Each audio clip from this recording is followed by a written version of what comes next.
Very good. Nicely timed, Dave. Yeah. Very good. Right, mate. Let's check if we're live. Let's have a little look at good old Facebook. Yeah, we're live. Got the notification. Let's see. I'm almost conscious of going on there. We've got it. We've got it. Are you sure? Yeah, the live popped up. Nice.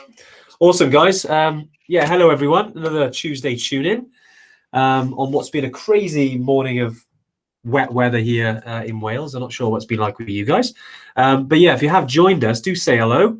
As always, I can see Shona, Laura, Kelly, Jane, Tina, Bri, Ramona, Amanda, James, Julie. Wow, this is like poetry there. Kind of flowed like quite nicely. That's James, Ashley, and Julie, not James, Julie. Yeah, they sounded similar. But yeah, nice to see so many people on today. And yeah, so today, guys, is all about water essentially. I know maybe some of you have seen Dave's post today or the email. It was around National Water Saving Day. It wasn't really Dave's fault, but Dave, it's not today, is it?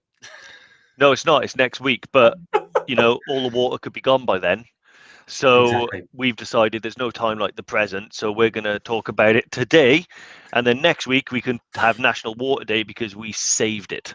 so that's our plan. Exactly, mate. Exactly. Yeah, it's one of those. Yeah, to be fair, I could have checked, but I just took it as read. I was like, yeah, it's not even National Water Saving Day. It's Water Saving Week, isn't it? Yeah. And it doesn't start till tomorrow. But I figured, there's no time like the present, so we'll talk about it. It's been billions of gallons of water have been falling out of the sky for a solid week in Wales now. So it's let's just get this over and done with and go back to the good weather next week, I think. No, it's certainly been a bit mixed, isn't it? I don't want to sound like we're like the 6 o'clock weather forecast here, but yeah, it was some cool conditions over the weekend. On Friday, I was lucky to be in North Wales, and there was some lovely winter conditions up there, plenty of snow, which was fantastic. I've seen some pictures from up in Scotland as well, near the Cairngorms, which looked pretty epic. Very jealous because I think the snow was above the knees. That's some deep stuff, especially in May. But yeah, so we've been discussing things around water. Obviously, water that freezes is ice, which, as Dave said earlier, is very beautiful. And we thought we'd talk about that today. Dave, where should we start? I know we've talked a little bit off live around obviously the water filters, around saving water, different things. Where do you want to start today, mate? So I think we're always going to talk about these water filters because obviously many of you already know about it, many of you might not, but we do.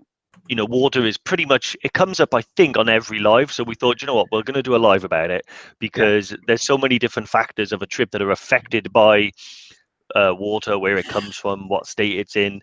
And it's quite interesting to break it down because I was thinking about it and I was thinking, well, showers, we discussed about water.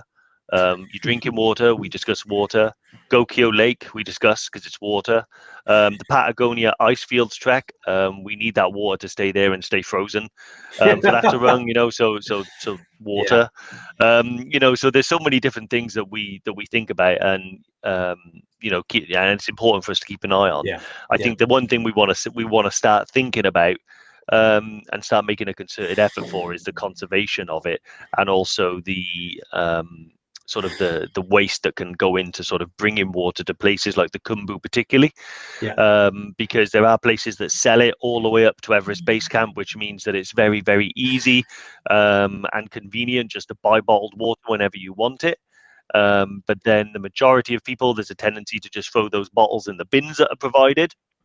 But that means, by and large, that bottle arrives in the Khumbu, it gets drunk in the Khumbu, and then it gets left in the Khumbu, and it's up to someone else to bring it down.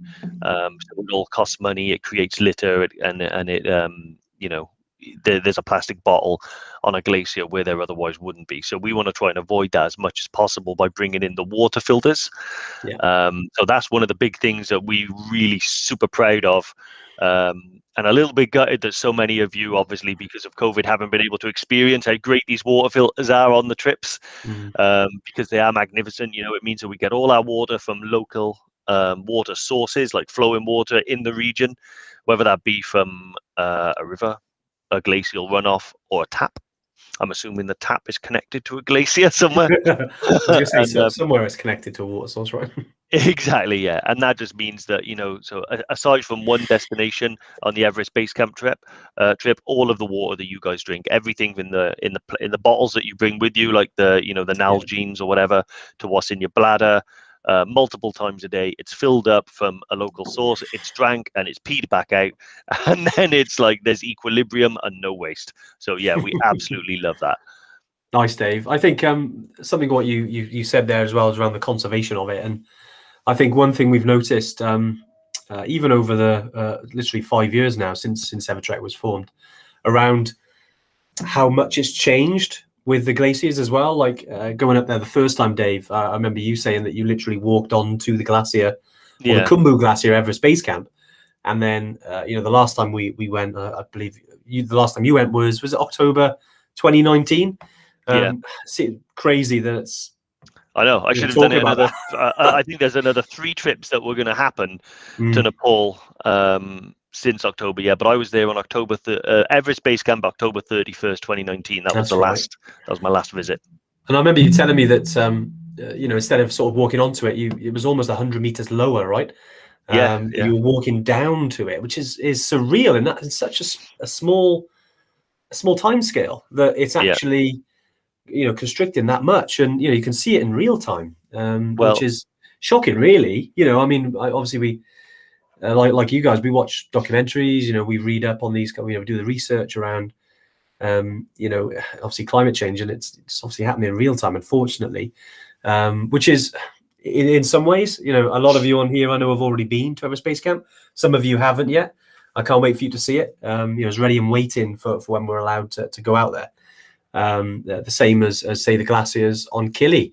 Obviously, they've receded a little bit. When yeah, we were on there, Dave, I mean, it's even though it's receded, there's a hell of a lot of ice up there, wasn't it? I was surprised, like, wow, yeah. this That's is the crazy. that's the funny thing. I think only if you go to these places repeatedly do you get like a comparison year on year. Because I remember when I first went to Everest Base Camp was when was it? October 2016, I think, was my first ever trip. And those of you that have been to Everest Base Camp know that the trek from Gorek Shep to base camp pretty much is on the edge of the glacier. And I remember there was almost no elevation change from that path that leads to base camp. It was a little bit down, but not Yeah, much at all. And then I went back just a year later, and the dip, you had to go down maybe like 20, 30 meters down that trail to get actually to the base camp cairn, if you will. And then if you fast forward that again, I went every year up until 2019, and yeah, it's like 100 meter down now. It's a huge drop. yeah, And I big, was isn't it? talking to our guide Nima, who's been guiding on Everest Base Camp for over 30 years. He's been to. Yeah, I asked him how many times he's been to base camp, and he stopped counting at around 300 times. Yeah, He has no idea. But what he he was on did say Everest in was '96, right? he was in Everest in '96. Mm. Yeah, so he went up to. So he was on Everest and was portering up to, I think he made Camp 4. Yeah, And then his team that he was with then, not one of the teams you would have perhaps heard of, actually retreated down because of the threat of bad weather. And it was actually after '96 that he said he was no longer going to climb Everest. right. He was going to stick to trekking and doing the smaller peaks like Island Peak. He said he sort of got to Camp 4 and he saw what happened in '96, and you can imagine how that would put Yeah, anyone off. that must be. But If anyone, we're talking about '96 because it was the Everest disaster. I don't know if you've seen the film Everest. I know we've talked about it a lot of times, and also the book Into Thin Air, which was one of the inspirations for me to go to Nepal and then in turn start the company. So yeah, although not a great situation, it was something positive to come out of it. But anyway, yeah. I digress. Sorry, Dave. I know you were talking there. No, but yeah, I mean, the one thing that he said was, because I remarked on how the glacier had changed just from Yeah, 2016. He told me that like 20, 30 years ago, the ice fall and that, brilliant white, typical, like in your mind's eye, what a glacier looks yeah. like, was all the way down to Gorekshep. But then if you go there now, obviously That's it surreal. looks like the surface of the moon. Yeah, Where landslides have been landing on the ice from the sides of the glacier, and actually there's not much ice being pushed from the ice fall now to replace it. And I've even heard, talking about water, there's running water now as high as Camp 2 on Everest, yeah, which that's which crazy. there wasn't sort of 10 years ago. it was all frozen solid. So Yeah. yeah, it all kind of goes into this conservation of sort of I suppose it's climate change and stuff like that, really. But Yeah. conservation of water is an important factor that goes into that.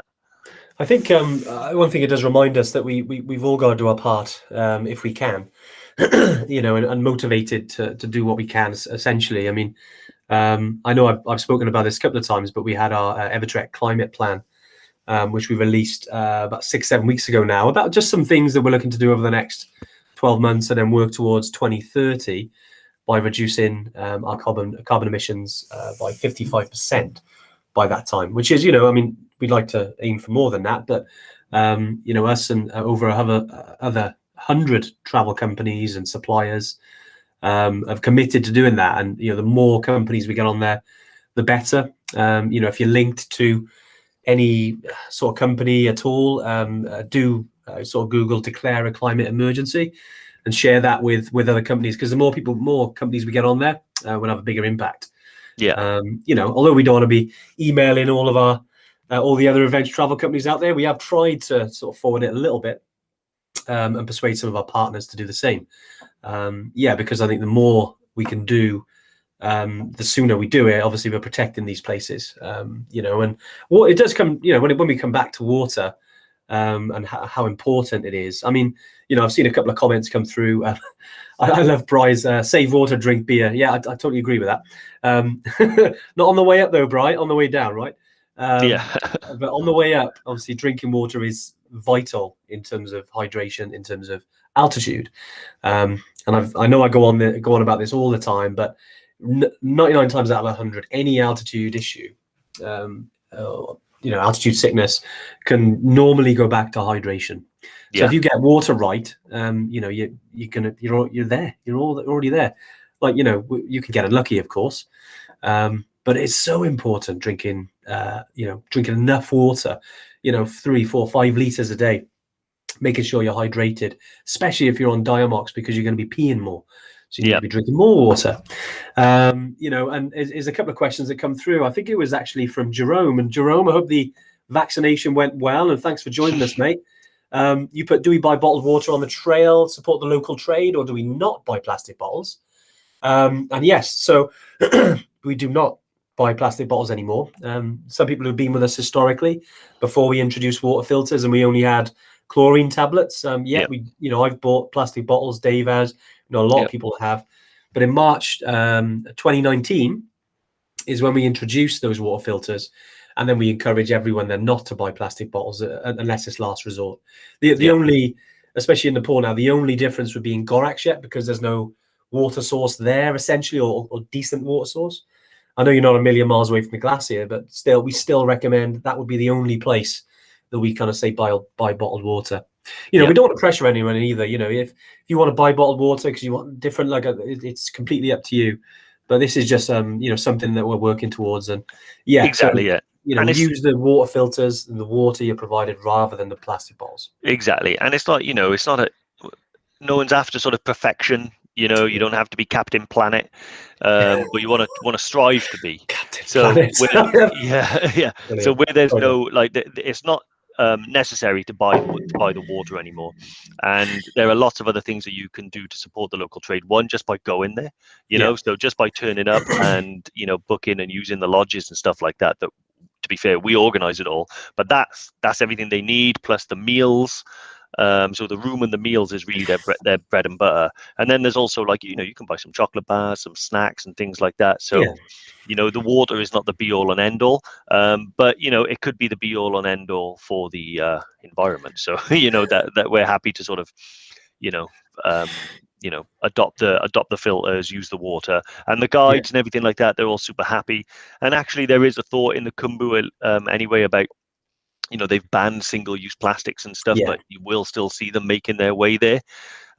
So the general consensus is amongst everyone in the Khumbu is that it's better for them and better for everybody if another way is found. Exactly. And you made a good point there about Captain Planet. or being a hero. Like, none of us are perfect, me included. There's things I do that, in my personal life, maybe that I could change. And I'm working towards changing. And, but if you can do something as soon as you can and make some changes, especially when you're out there, you don't have to be 100% perfect, but doing something is better than doing nothing. And that's how the angle we take.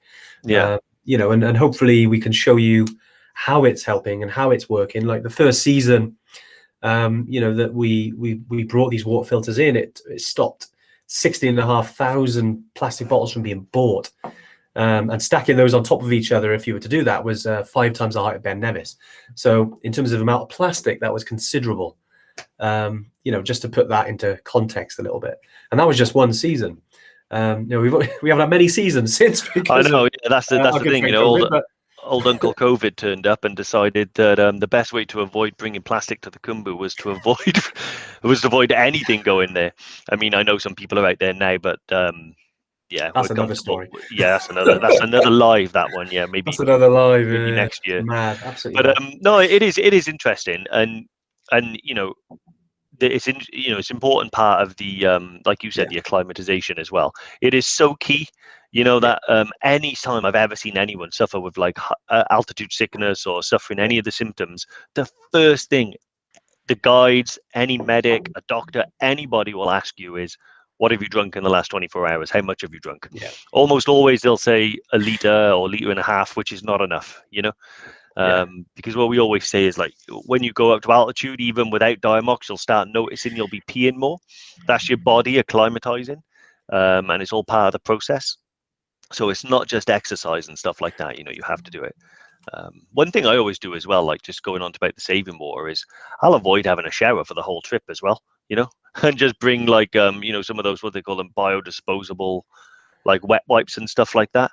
You were talking about it before, Dave, weren't you? About like obviously saving, because we're talking about saving water. And hey, Marky V's just joined on his vaccination jobby today. Hope it goes well. Dave, you were talking about limiting showers, using wet wipes that dispose, and obviously you can get the. Yeah, well, I don't use the showers on the trips. I have done, but it's more effort than it's worth. It's cold. You run the risk of like getting like a head cold or a chest cold or something, and so no, I don't. Generally speaking, I just get you can buy these biodisposable wet wipes, and if you use them, you can use them for everything. So they do go a long way. You can like wash your body with them, you can wash your kit with them, you can wash everything with them and stuff like that. And then I have a little like dry sack that I then stuff the used ones in and just zip them up. And then when I get back to Kathmandu, then I just get rid of them. But most people only have about 1 or 2 showers anyway. So it's really making little difference. And it's the biggest difference is like you feel good. But with the wet wipes, that's like your mind. It's good for your mind, isn't it, Dave? Yeah, it is.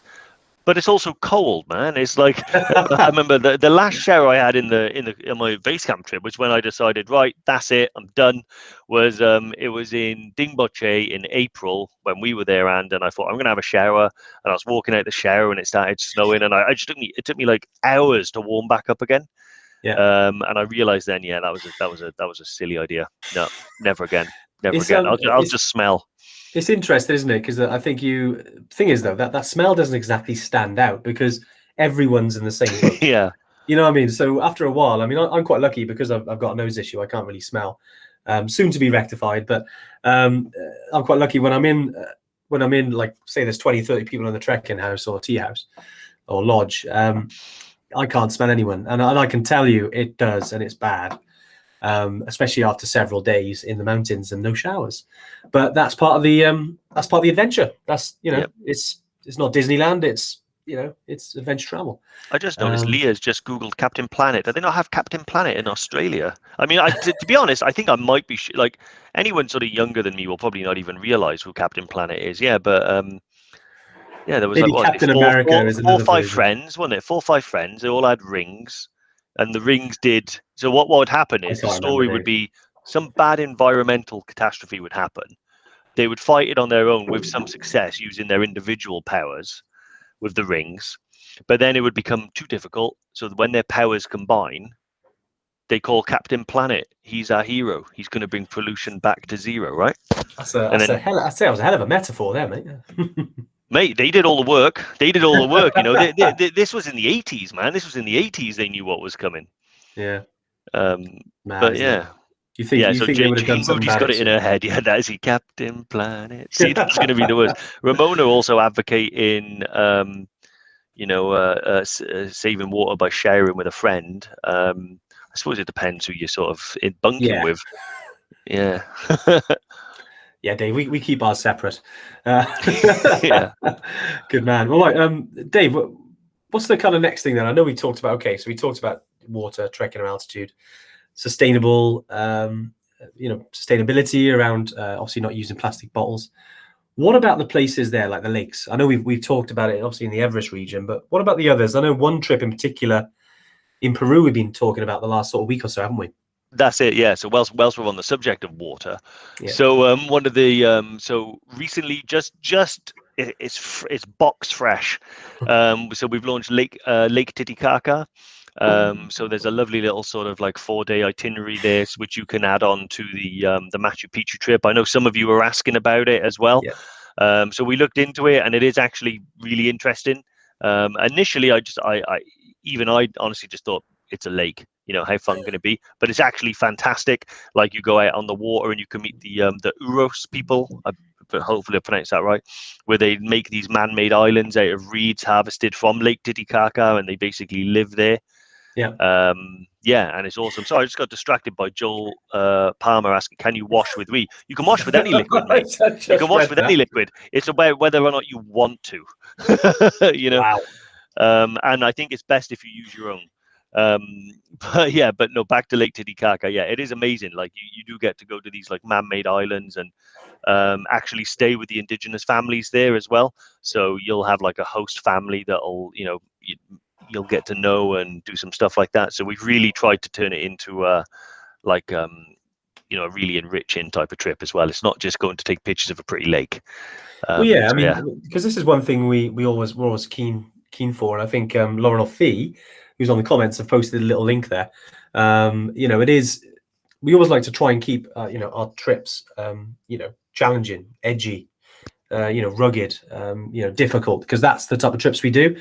But that being said, if you're in Peru and there's other things to do, yeah, go for it. And it's also the world's highest navigable lake, isn't it, Dave? So it's not technically the world's highest lake, but the world's highest lake that you can navigate around, so sail around.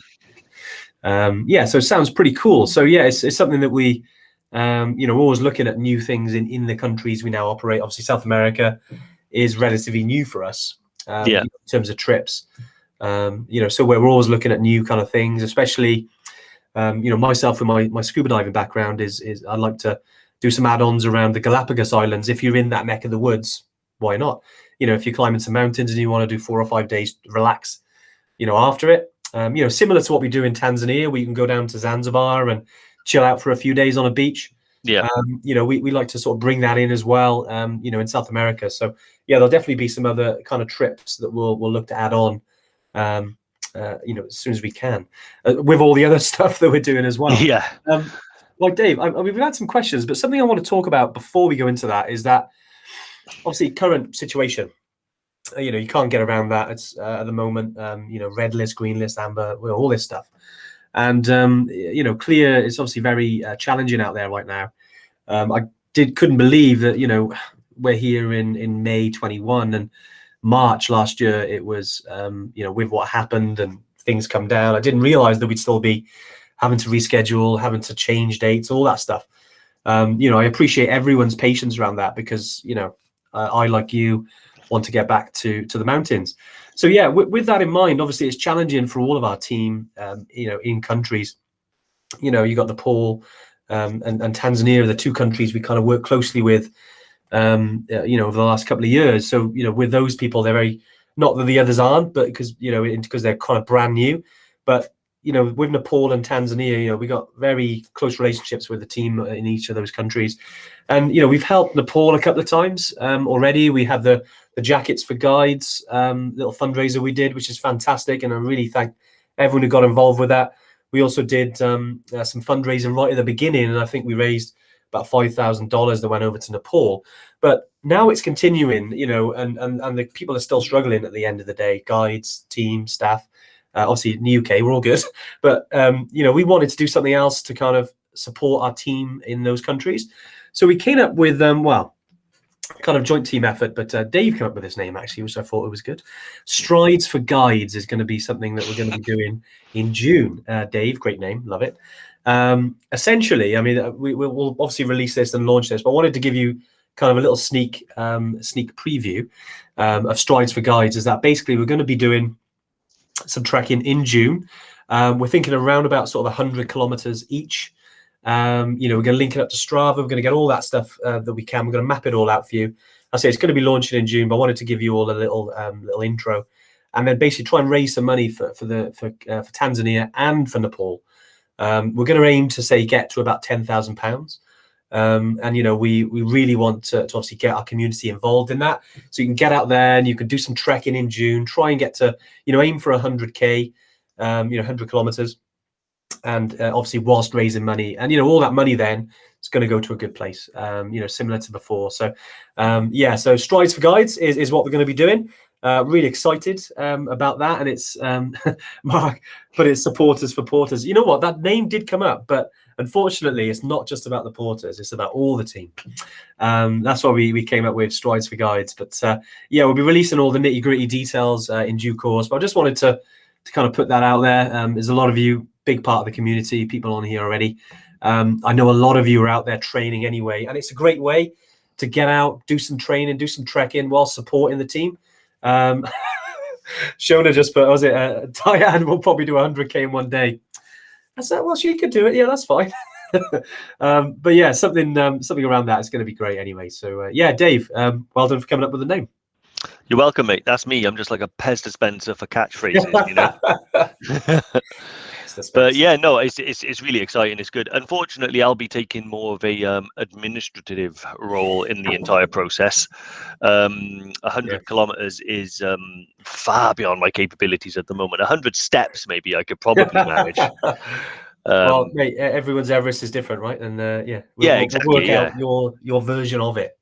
Exactly. My Everest is getting from the canteen back to the office, like that's pretty much it for me.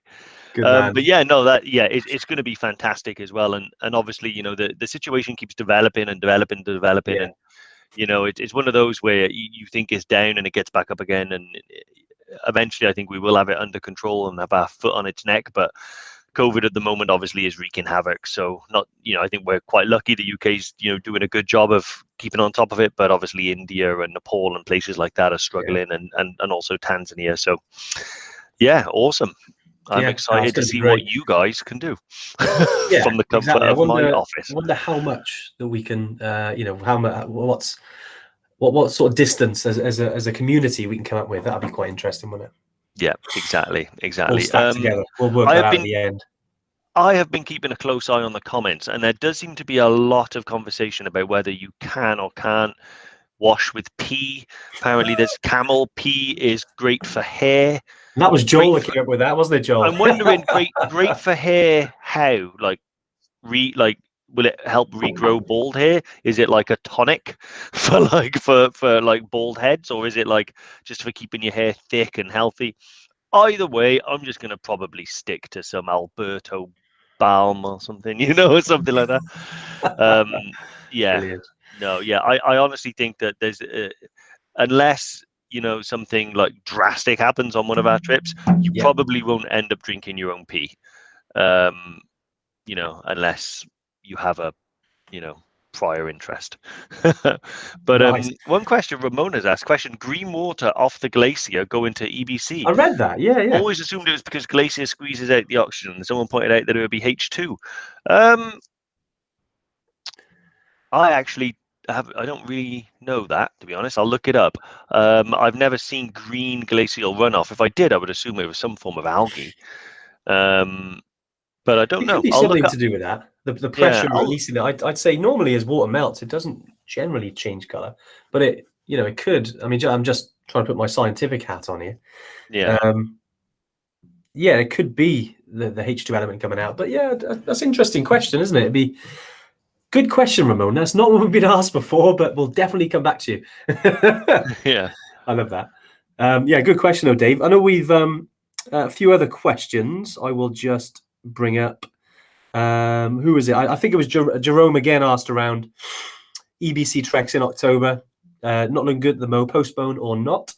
Yeah, again, I go back to something we just talked about then about obviously the red list and the green list, and everyone that's kind of booked this year. We did send a little update yesterday on all of our trips. If you haven't read that email, do check it out. Just a little update around that because yeah, a lot of our trips are currently on the red list at the moment, typically. Yeah. Which isn't great currently. We're kind of positive around the autumn, but like before, guys, it's a kind of wait and see jobby at the moment. Very much like we've done before, in terms of if you're not happy with that uncertainty, which I know some people aren't, you can reschedule for free with any date change, anything like that at all. We want to get you to these places, guys. It's just a matter of time. Like I said, we thought we'd be there by now. We can't wait to kind of get out, and we've obviously done it. We've done it locally so far, and we can't wait to run some trips in the UK, especially the training weekends. Now, obviously, they're going to be fine. It's all the trips externally, in places like Nepal and Tanzania. Yeah. But as we know, that can change like that. But in some parts of the world, obviously, it is challenging at the moment. Especially because of what happened in India, which has now gone over to Nepal. But we're thinking about the autumn; it'll be fine. So we'll have to just kind of wait and see with that. So with regards to sorry to go back to your question, Jerome. I know you're probably just sort of thinking out loud a little bit. It comes down to yourself, mate. I wouldn't say whether to reschedule or not. You can keep it and wait and see, and then closer to the time. I know I saw some comments about other companies, and I think if it's still on the red list, 120 days before you travel, they're not doing those trips. Well, that just categorically we're not doing that. We're kind of we'd like to leave it closer to the time before we make that decision. But that being said, we'll let you know as soon as we know if we think it's going to be challenging and not able to go ahead, mate. And that goes for everyone, because I know a lot of people on here have got trips booked in.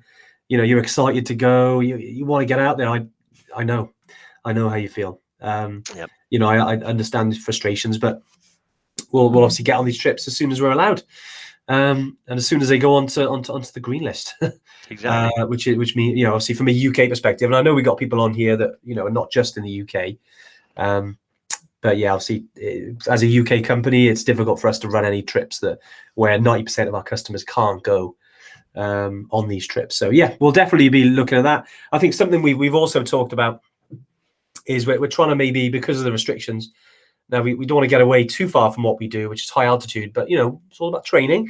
So we might be able to get some more different types of trips in the UK. Again, we'll liaise with some of our teams, some of our suppliers that are in the UK, that we can create some of those trips in the UK, so you don't have to travel too far. Yeah. And it's still great. So anything like that, we'll definitely give you guys a nudge. Awesome. But yeah, guys, just to say as well, any questions, do drop them in, because I know we've got a few left. But obviously, we are here to answer some questions as well. So any questions around the trip, anything at all, do fire them in. Yeah. So I noticed Deirdre McDonald a question about payments. Yeah. I'm not 100% clear on, but I think you said you wanted to make a payment on the 14th. But yeah, anything like that, just drop us an email, info@evertrek.co.uk, and I can sort that. We can sort that out for you really easily. But just drop us an email about the payments. We can sort that out. Warren Day has asked, how much filtered water can we get from you guys per day? Is there a limit? How much you can drink. So that's the limit. So, good question. Good question. You get as much as you need. So there's no limit on the amount of water that we can provide. Generally speaking, we advise some people say 3 to 4, 4 to 5. If you're in that ballpark, I would say a minimum of 3 liters a day, and then upwards from there, depending on how much you sweat, how hot it is, that type of thing.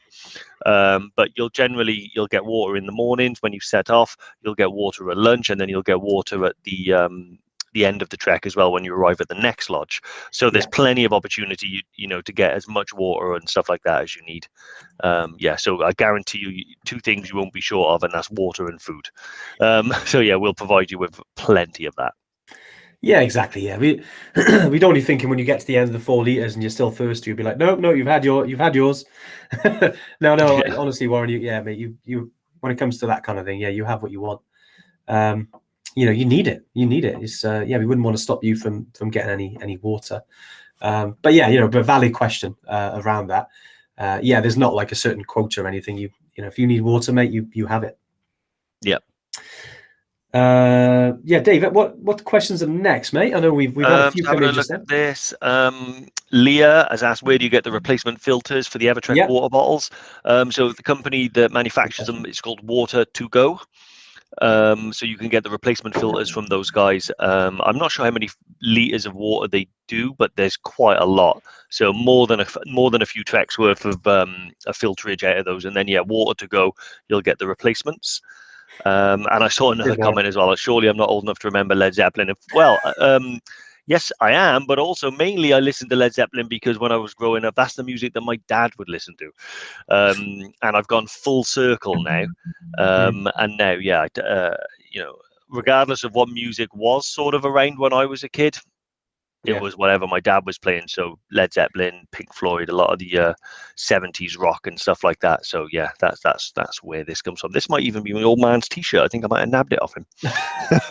Nice. Very good. How many bottles? Yeah, Suzette. I'll bring in your question. How many bottles will we carry? So in terms of bottles, yeah, I mean, you obviously can carry your own water bottles, but what we generally do is have like the porters and guides will kind of know the process. But essentially, if you say you had one water bottle and after say breakfast, everyone leaves them on the side. It's good sometimes to have your name on it, or at least if it's similar to someone else's, make it a little bit different. Put maybe a little band around it or something. And then what they'll do is the guys will come and collect it, and then they'll go out back. They'll use like this big. They have a bucket where it has a pipe coming off it, and then on that pipe then is the filter. And then that water, they'll put it in the bucket and it'll filter down into the bottles. And then after your breakfast, like magic, those water bottles which you left will now be filled with water. Yeah, So don't think that you have to carry those all with you. And as well as those water bottles, and something we always recommend as well is having basically like a little reservoir. So they call it like a platypus that goes in your bag. So you can also have like a liter, 2 liters or something if you want to carry it that goes inside that you can just, as you go, you can sip. The pipe comes out and then you can sip that as you go. We always like to sort of say looky looky, sippy sippy. If you're stopping to look around, take a sip. So yeah, you can see essentially you've got then where your bottle and you've got your hydration pack, which is like the reservoir. And then every time you stop, that we can repeat that process when people need water, as well as if you're stopping to have tea or coffee, because that helps as well. If you're having a couple of cups of tea, that'll help. Yeah, or if you want to, something Dave does is have these little what is it, Dave? Those squirty squash things you use, right? yeah. So I really struggle to drink like the amount of water that I'm required to if it's just plain water. Some people can do it. I really struggle with it. Yeah. And so yeah, I use the little Robinsons little like squash bottles like that, the highly concentrated like squash. Get a couple of them, a couple of different flavors. I Yeah. also perhaps bring some Baroccas, some hydration stuff, like the little hydration tablets you can get when you're doing an event and stuff like that, like a half marathon. Bring some of those as well.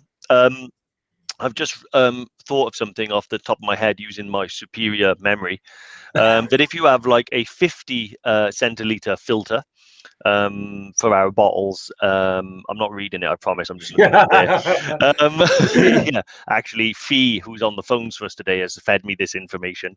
That's about 130 liters, about 2 months. If you get the Yeah. 75 centiliter filter, that's roughly 200 liters, or the equivalent to sort of 3 full bottles a day for 3 months. Yeah. Nice. So yeah, they can last a while, and it's one of those things that I don't tend to use the filter all the time, so I'll use the bottle, but I'll take the Yeah. filter off, and then when I go on a hike or a trip or something, I put the filter back on. So it will it will tend to last like quite a while. But yeah, so one question actually as well now from Lyndon: how do you go about getting a visa for Tanzania? How long before the trip do you advise applying? Good So question. we did the whole process sort of online. For Tanzania, it took about a week, but I would probably get it about a month before you're due to travel, to give yourself plenty of time and stuff like Yeah. that. to do it. It's also definitely worth getting the visa beforehand when you go to Tanzania or Nepal or any of the destinations, really, because when you arrive in these destinations, generally speaking, it's going to be a full plane full, possibly 2 or 3 planes, all funneled in, and if you're in Tanzania, to a small room where the queuing process is quite cryptic. So you're not entirely sure which queue you're supposed to be in at any one time. It's boiling hot, you're tired, and if you already have your visa, you just go straight to the end, walk straight through, and it's super easy. Same goes for Nepal, although the room is slightly bigger and the process is a little more straightforward. Yeah, it's a little more streamlined, isn't it? But I think, Dave, you make a good point there, and especially as travel starts up again, getting it done beforehand will speed up the process 100%. I think that's what we recommend. Because and I think maybe some of the criteria with certain countries, it might change that you might have to do that anyway. Yeah. I suppose one thing to think about as well, you don't want to get it too early because, obviously depending on when you go in, Lyndon, you don't want to leave it, you don't want to get it too far before you go because you've got to use it. I forgot the amount. I think it's 3 or 6 months. That before you travel. So for instance, if you get it 3 months and you don't actually go for 6 months, that visa you actually got expired. So you have to do it again. So yeah, just do kind of wait until, okay, I know my flights are booked. I know I'm going to go on that trip. Now I'll do the process for the visa. Just so you don't waste your money. I know it's not like massively expensive, but still it's an expense. You're talking, I think it's £40, about $50 I think. For the Tanzania visa. Dave, correct me if I'm wrong on that. I know it's been a while since I've got one, but it's roughly around that in terms of cost.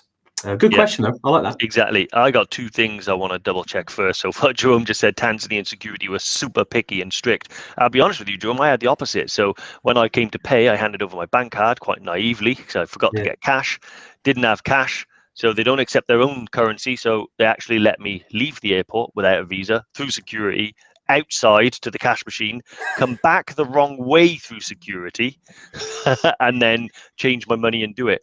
But then once they processed the document, they were pretty strict, to be fair. And secondly, Leah has said she always has a tick kit.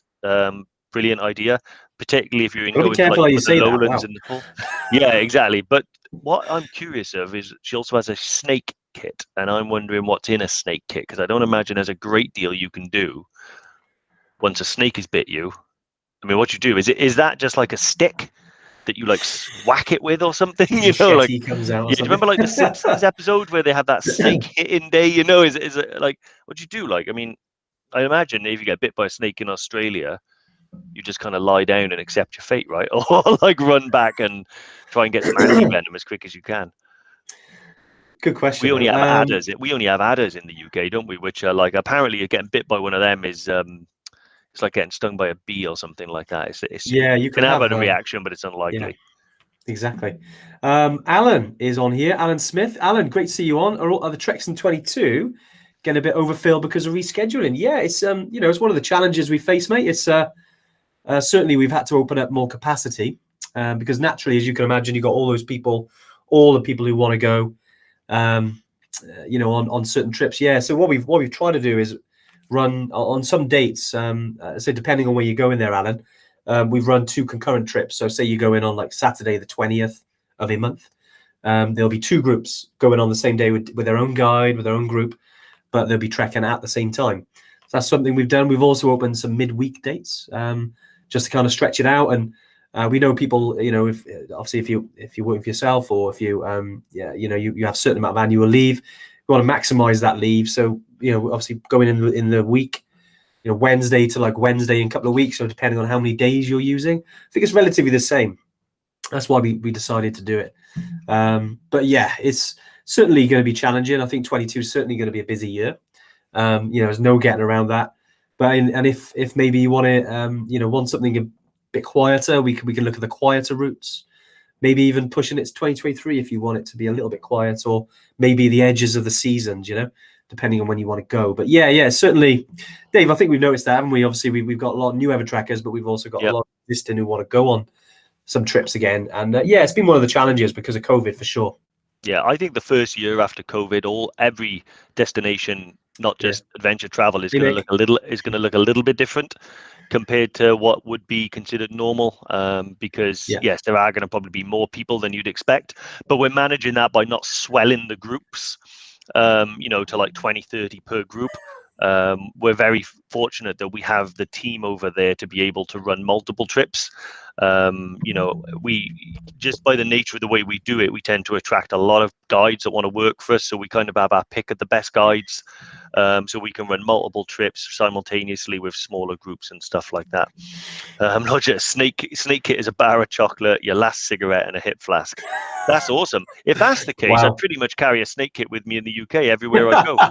And what, you think that was water? But yeah, awesome. So another question we have here from Wayne. Going on the EBC three passes trip, will I benefit from one of your training weekends, or will a specific winter training weekend be more beneficial? To be honest, I think that with the 3 passes trip, you're not necessarily going to be doing anything technical. There's no peak climbing. You are going over some high passes. So if there is some snow, the guides will provide you with some of the universally fitting crampons. Quite often they're like chains and stuff that go around a normal hiking boot. Yeah. Having said that, I think our training weekends, the ones that we run in Brecon, are beneficial for everybody, no matter what trip you go on. Because they do turn you into like a sort of an expert before you arrive. So it's almost like a live like this that lasts 3 days, Friday through to Sunday. So you may never tune in for another one again, but but you will enjoy it. And I think most people that have been on there have said that it's really beneficial, because we get to spend a lot of time together talking over every aspect of the trip in unique detail. And also we'll pack a kit bag, so 100% of everything you need to go on the 3 passes trip. If it ain't in the bag, I ain't brought it. I pack as seriously as if I'm going on there, and then I let everyone just go through the bag and check it all out. So and actual fact is, one of my items today is speaking to the accommodation and things like that up in Brecon to line up a few of those. Also as well, I mean, especially around the 3 peaks. Obviously, you got April next year. The weather's going to be pretty decent. You're unlikely, I say unlikely because you never know, to get like in terms of winter mountaineering conditions. It's very rare. I mean, that being said, we have had,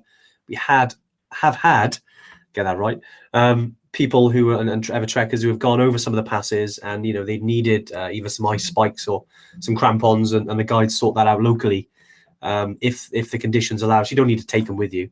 But as Dave said, any time that you're spending out in the mountains hiking, or even if you do, if you get the chance, I mean, you go in April.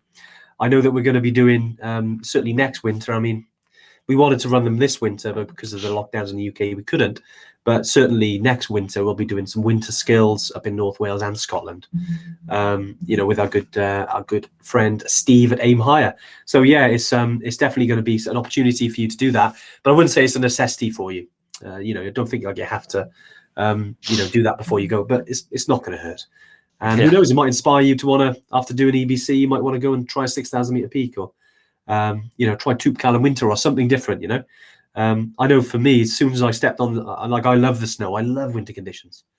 I love the challenge of it. And as soon as there's snow, like I'm out. I'm doing it. So yeah, you could fall in love with the winter conditions, mate, and you're in trouble then. Yeah. Brilliant. Good question though.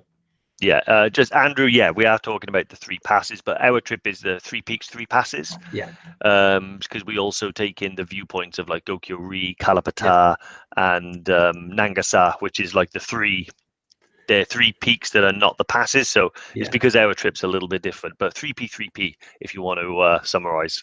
Yeah, exactly. Yeah. Good shot. Kia Huli said, super excited for Kilimanjaro, but quite worried about the training.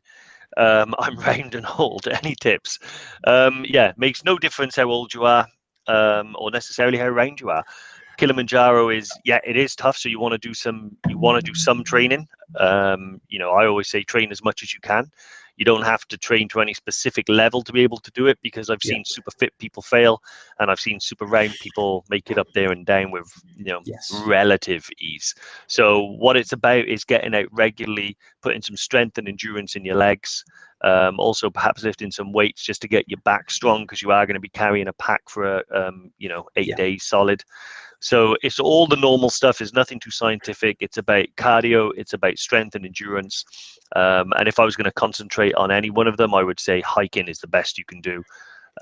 Hiking and cycling pretty much is all the training I do these days. Well, actually, I'll be honest, I don't do any of that at the moment. but hiking is good.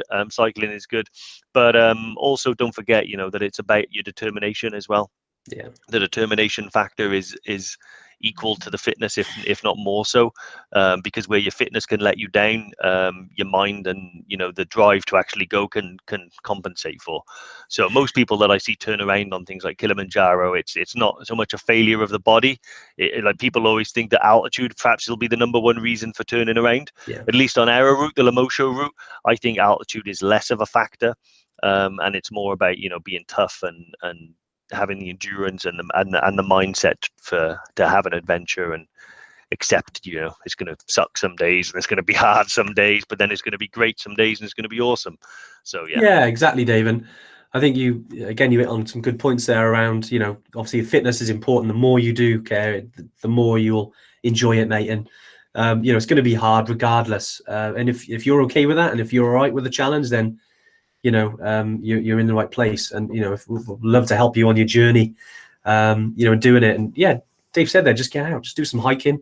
You don't need to be Superman or even Captain Planet, as Dave said.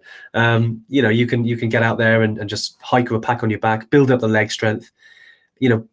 Try not to go at it with too much anxiety. I'd say Kili is all about summit night. The other kind of 6 days before you get to almost before summit night is relatively easy. Summit night's not, can't get around that. Hiking through the night, near enough 6,000 meters, it's tough. But if you do it and you push yourself and you want that challenge, you'll have something to remember the rest of your life. And I heard someone talk about something when someone says, oh, that's impossible, or really what they're saying is it's impossible for them. What's achievable for you is whatever you want to achieve. And if you want to get to Kili, you'll get to Kili, no doubt. Yep. It seems like Rebecca Butterflies and Bees has joined the Peak District group. I think that's the clan that was it Ramona, Jerome, Rebecca, Butterflies and Bees. You've got bad knees as well, have you, Rebecca? Have you send me the advice? Like how are you coping with this? But yeah, no, that's great to see you guys getting out there regularly. I'm always seeing it on Facebook and stuff like that. That's awesome. And exactly, actually their group is sort of a fine example to follow on about what training you should be doing. Getting out, having fun, enjoying it, making everything you do enjoyable. And that's what Kilimanjaro's like. It's a little bit harder, it's a little bit tougher, but the sense of enjoyment should be the same. Yeah, nice. Joel's actually asked. Joel, serious question. What's going on? No, great question, Joel. Do you have a maximum number to EBC? Yeah, I mean, we don't like to have a groups too big. I mean, sometimes we get private groups that might be sort of 15, 16, 17 people. Unless there's because sometimes we like to keep it roughly around 12. But we get some people who are like, can my friend wants to come, can we squeeze you in? Ideally, that's what we like to aim for.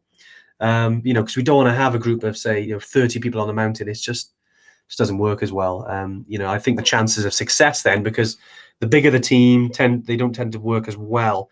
A smaller team works closer and works better, which is why we've always kept that. But that's again, I go back to I might have said it to someone's question. Sorry, I can't remember who asked it, but around dates and trying to make more capacity out there so we can actually get some of the groups a bit smaller. But again, with COVID, we don't want to stop anyone from coming with us, especially because we've had such a long time without that. If someone wants to jump on a date, even if you got 12 people on it, 13, 14 people on it, we're going to bring them because we'd rather that and make something happen for them. Because you're all going to have an awesome time. But that's kind of where we're at. We're trying to remain as flexible as we can, with some of these things, instead of just drawing a line and saying, no, you're not allowed. Like we're trying to be a little bit more flexible in that, because we want to make it happen. And sometimes we've got to sort of think a little bit like that. So yeah, but Joel, can't wait to have you, mate. Have you with us? Yep. Awesome. Nice, Dave. Right, what we got? We got any more questions? I know we're coming towards the end. I think we A lot may of have mopped everything up now. I can't see any that I've missed, but I'm not entirely. I think that's it. Sorry, I just read in a couple of things. Just as I go through, a lot of convo going on, which is always great. No worries, Joel. Keir as well. Yeah, he's replied. Keir. North Wales. Mate, love it up there. Glamping pods sounds very nice. Yeah, I did see because I was up in North Wales on Friday and Saturday, and driving around, you could see some places have opened them up. Great idea. Great idea. I think, especially over the next couple of years. I think more people are into hiking, walking, trekking, climbing nowadays than ever, especially because that's all we could do during lockdown. So naturally, that's going to have a knock-on effect. Yeah. So yeah, get up there, mate. I wish you all the best, and yeah, maybe we'll come and drop in. But come on one of our training weekends. Yeah, we'd love to have you with us. Awesome. Right, Dave. We'll kind of taper this off now. I think we've kind of gone through most of the questions. I mean, obviously, it's been great. We started off talking about water, how we can save water, how important water is on our trips, some of the things we can do to maybe help out, by using water bottles, reusable ones. But any final thoughts, Dave, before we finish this week? Yeah. So don't shower for the next week because it is Conserve Water Week. Or if you do shower with a friend or use your own wee. So I think that we've covered off the most important factors. Yeah, but no, honestly, yeah, no, it's just something to that we want to be conscious of when we're going trekking. And again, it's not about being perfect; it's just about striving, to do your bit. But also, another great one. Oh wow! Apparently, I failed to mention Maindel Boutans. So oh damn, I just did. So my favorite boots are Maindel Boutans at the moment with the Superfeet Trailblazer insole. That's about it. 30-liter jacket is 30-liter rucksack is about fine. Osprey Talon's a good one. Jumbelos for sunglasses. Don't forget your sunscreen. That's okay. That's usually every Tuesday tune, isn't it, Dave? Yeah, exactly. Yeah. Now, brilliant. Do just before we go as well, do look out for some more info around strides for guides. It'd be great to have some of you already out hiking a lot. It'd be great if you can get involved. We're looking for as many people as possible to get involved in this. So we'll obviously follow up and do some posts and we'll talk a bit more as we get towards it. But that's starting in June. So definitely strides for guides. Do look out for more info. And other than that, we'll see you next Tuesday. Awesome. Have a good one. See ya. Time for a drink, Dave.